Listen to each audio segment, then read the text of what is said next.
अस्सलामु अलैकुम वरहमतुल्लाहि वबरकातुहू। मैं हूँ आपका मेज़बान मोहम्मद शाहिद रहमानी। आज मोरखा 24 सितंबर है। पेश दूरबीन की ताज़ा तरीन पेशकश। आज दूरबीन के अहम मौज़ूआत। बिहार में सियासी जलजला, प्रशांत किशोर का अशोक चौधरी पर बड़ा हमला, आखिर क्या है वो संगीन इल्जामात, जानिए मुकम्मल तफसील में। राहुल गांधी का बीजेपी पर कारी वार, बेरोजगारी और वोट चोरी जुड़े हुए हैं एक वीडियो, कई सवालात। सुप्रीम कोर्ट का बड़ा इंतबाह, पुलिस हो जाए खबरदार, फौजदारी कानून का गलत इस्तेमाल अब नहीं चलेगा।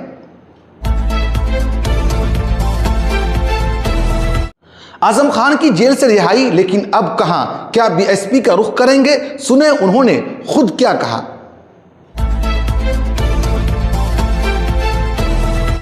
रेल का सफर होगा अब पहले से बेहतर, मुसाफिरों के लिए शिकायत का होगा फौरी इजाला। रेलवे की नई हिकमत अमली पर एक नजर।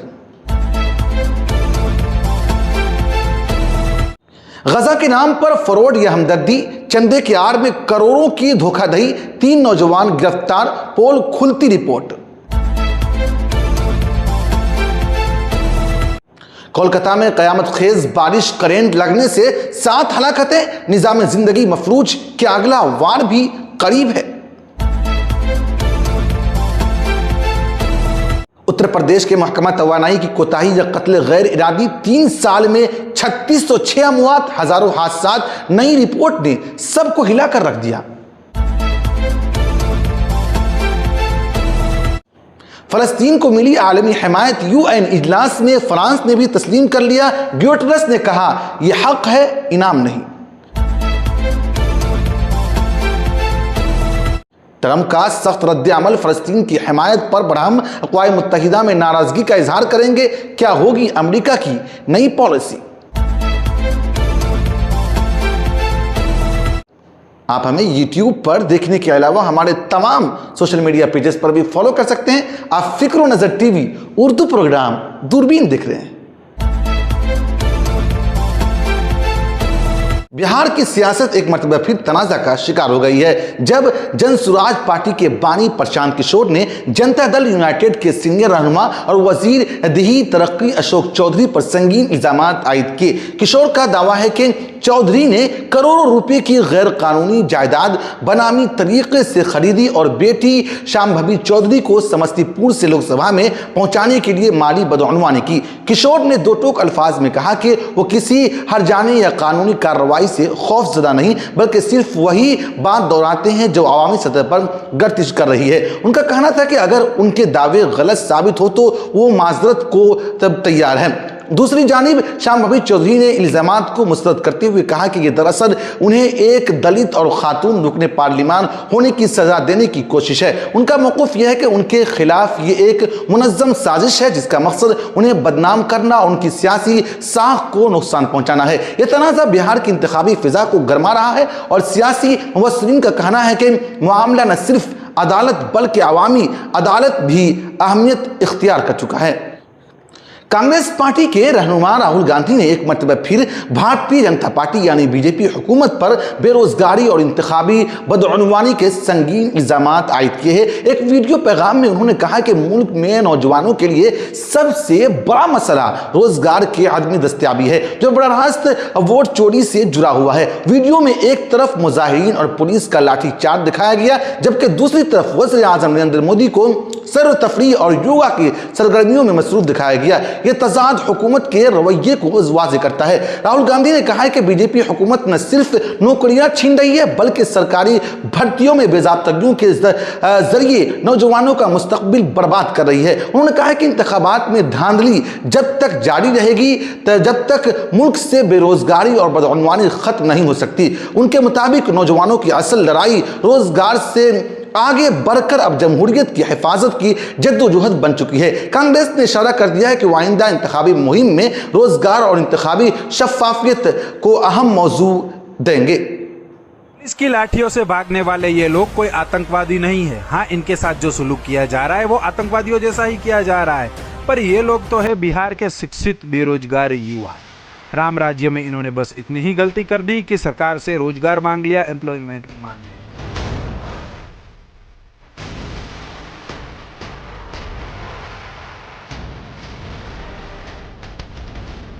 बड़ा बड़ा धोखा देने वाला सरकार इस बेटी के साथ बर्बरतापूर्वक लाठी चार्ज करवा रहे हैं। बेटी पे लाठी चार्ज करेगा, ये कहाँ का इंसाफ है? हाथ में तिरंगा, उसके बाद लड़की माँ बहन पे लाठी चला रहे हैं, उनसे बड़ा निकम्मा क्या है? बैल की तरह दपड़ दपड़ के लाठी मारा गया वहाँ पे, लड़का लोगों को पैर में लगा हुआ है चोट। अभी हम लोग क्या, यही हम लोग का लोकतंत्र देश है, यही हमारा भारत की संस्कृति है सर, कि सबको दौड़ा दौड़ा के मारे। हम लोग वनडे हैं क्या?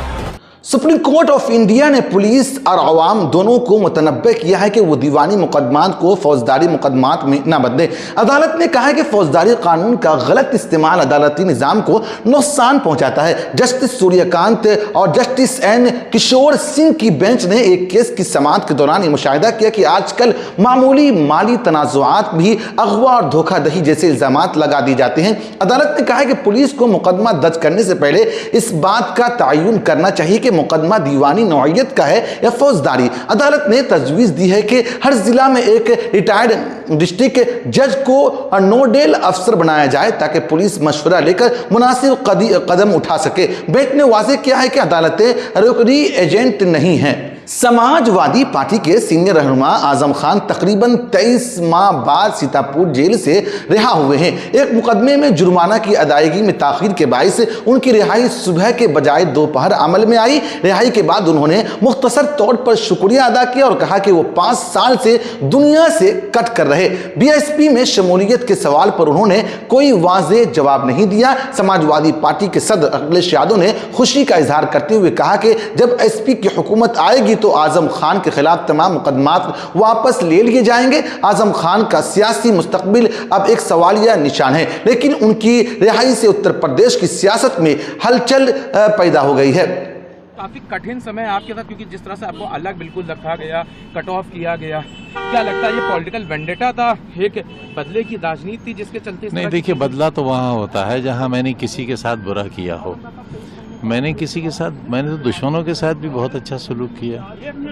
पूरी सरकार में कोई ये कह ही नहीं सकते कि मेरे कलम से किसी के साथ नाइंसाफी हुई हो। सर, अभी अखिलेश यादव ने कहा कि आपके ऊपर जो भी मुकदमे सरकार बनते ही सब वापस लिए जाएंगे, आपको स्वागत कर रहे हैं। अभी लखनऊ में उन्होंने कहा, मैं क्या कह सकता हूँ, उन्होंने कहा है तो। अभी तक कोई बात हुई फोन पे उनकी, या अभी तो थोड़ी देर हुई है निकले जेल से। IRCTC ने मुसाफिरों की शिकायत खासतौर पर खाने के मियार और ओवर चार्जिंग के मसले को संजीदगी से लेते हुए 3 माह की चौकसी मुहिम शुरू की है। Chief general manager Ajit Kumar Sinha के मुताबिक मुसाफिरों को आगाही दी जा रही है कि वो 139 पर कॉल कर मदद ऐप या मुतालिका DRM के सोशल मीडिया हैंडल पर शिकायत दर्ज कर सकते हैं। सफाई मुहिम और टेस्ट मैनेजमेंट और हिंदी जबान के फरोग के हवाले से भी मुतअद्दिद प्रोग्राम जारी है। रेलवे का मकसद है कि मुसाफिरों का एतमाद बहाल हो और सफरी तजर्बा बेहतर बनाया जा सके। उत्तर प्रदेश ATS ने महाराष्ट्र के भवंडी से 3 नौजवानों को गिरफ्तार किया है, जिन पर गजा जंग के मुतासरीन के नाम पर करोड़ों रुपए की फंडिंग हथियाने का इल्जाम है। गिरफ्तार नौजवानों ने अवामी हमदर्दी का फायदा उठाकर मुल्क भर से चंदा इकट्ठा किया। पुलिस के मुताबिक इस रकम का कुछ हिस्सा बैन अक़वामी ज़राए से भी उठाया है। उनके सरगर्मियों में दहशतगर्दी की फंडिंग का भी पहलू शामिल हो सकता है। ATS अब इन तमाम मालियाती लेन देन की गहराई से तफ्तीश कर रही है। कोलकाता और उसके मुज़ाफ़ात में मूसलाधार बारिश ने निज़ाम ज़िंदगी मफलूज कर दिया है। 300 मिलीमीटर से ज़्यादा बारिश रिकॉर्ड की गई, जिसके नतीजे में बिजली के करंट से 7 अफराद हलाक हो गए। शहर भर में पानी भर गया। रेल और मेट्रो ट्रैफिक खदमात बुरी तरह मुतासिर हुई है। दरगाह पूजा के पिंडालों को भी नुकसान पहुंचा है, जबकि कई इलाकों में अस्पतालों और घरों में पानी दाखिल हो गया। महकमा मौसमियात ने मजीद बारिश की पेश गोई की है, जिससे हालात मजीद खराब हो सकते हैं। मेरे तो पता नहीं, कल रात 12 बजे से लेके इतना पानी हो रहा है, हम खुद नहीं पता। हम 3 बजे उठे, दुकान का सारा सामान उठा है, एकदम इतना पानी हो गया, इतना घर भर में सब पानी घुस गया। फ्रिज सब जो सामान रखा था सब खराब हो गया। और वो दुकान में जो सामान था, बिस्कुट वगैरह, चिप्स, सिगरेट, सब बर्बाद हो गया एकदम। चारों तरफ देख रहे, अब पानी, गाड़ी वाड़ी में, मोटर तो खराब हो गया, रिक्शा भी गया हमारा, सब कुछ। और क्या ही बोले। और मतलब इस बार अम्मी भी बोल रही थी 25 साल बाद कुछ ऐसा हुआ। उत्तर प्रदेश में महकमा तवानाई की गफलत से इंसानी जानें, मवेशी और मईशत को शदीद नुकसान पहुंचा है। डायरेक्टरेट ऑफ इलेक्ट्रिकल सेफ्टी की रिपोर्ट मार्च 2023 सितंबर 2025 के मुताबिक 11,000 से जायद बिजली के हादसात में 3606 अफराद हलाक हुए, जिनमें 257 महकमा के मुलाजिमीन भी शामिल हैं। अहम नुकसानात 3,349 आम शहरियों की अमवात, 3600 से जायद मवेशी हलाक, 3,825 आतिशजदगी के वाक़यात, फसलें जल गई, 2 अरब रुपये से जायद का माली मुआवजा हादसात की बुनियाद पर वजूहात में दिया गया। इंफ्रास्ट्रक्चर, टूटे खंभे, नाक़िस देखभाल और बरसात में करंट का फैलाव शामिल है। सिर्फ 2024-2023 में ही 1747 हादसात हुए, जिनमें 1372 अफराद हलाक हुए। महकमा के अफसरान का कहना है कि वो हादसात कम करने की कोशिश कर रहे हैं, लेकिन फौरी इस्लाहात न कम की गई तो बिजली का निज़ाम मजीद मुहलिक साबित हो सकता है। फ्रांस के सदर इमानुएल मैक्रोन ने अक़वाम मुत्तहिदा के जनरल असेंबली में फ़लस्तीनी रियासत को बाज़ाब्ता तौर पर तस्लीम करने का ऐलान किया। उन्होंने कहा है कि वक्त आ गया है कि 2 रियासती हल को अमली शक्ल दी जाए और मशरिक़ वुस्ता में अमन कायम किया जाए। फ्रांस से पहले बरतानिया, कनाडा, ऑस्ट्रेलिया, पुर्तगाल और दीगर यूरोपीय ममालिक भी फ़लस्तीन को रियासत तस्लीम कर चुके हैं। मैक्रोन के इस ऐलान को आलमी रहनुमाओं ने तालियां बजाकर सराहा और इस्तकबाल किया, लेकिन इसराइल ने शदीद रद्द अमल जाहिर किया है। अमेरिकी सदर डोनाल्ड ट्रंप अक़वाम मुत्तहिदा के जनरल असेंबली में अपनी तकरीर के दौरान मगरबी ममालिक के जानिब से फ़लस्तीनी रियासत को तस्लीम करने पर शदीद तनकीद करेंगे। व्हाइट हाउस के तर्जमान के मुताबिक ट्रंप अमेरिका फर्स्ट पॉलिसी के तहत आलमी इदारों की कारकर्दगी पर सवाल उठाएंगे। ट्रंप के तकरीर से कबल उनके मुशीरों ने वाज़ेह किया है कि वो फ़लस्तीन को रियासत तस्लीम के खिलाफ है। फ़िक्रो नज़र की गुज़िश्ता पेशकश में नसीम अहमद नदवी, नारी दरभंगा, जाहिद खुर्शीद आलम साहिबान वगैरह ने अपना कीमती तबसरा करके हमारी हौसला अफजाई की है। हम अपने तमाम नाजरीन का शुक्रिया अदा करते हैं। आप मुझसे, हमारे साथियों से फेसबुक पर भी रब्ता कर सकते हैं। हमारा फेसबुक पेज है फ़िक्रो नज़र TV। शुक्रिया।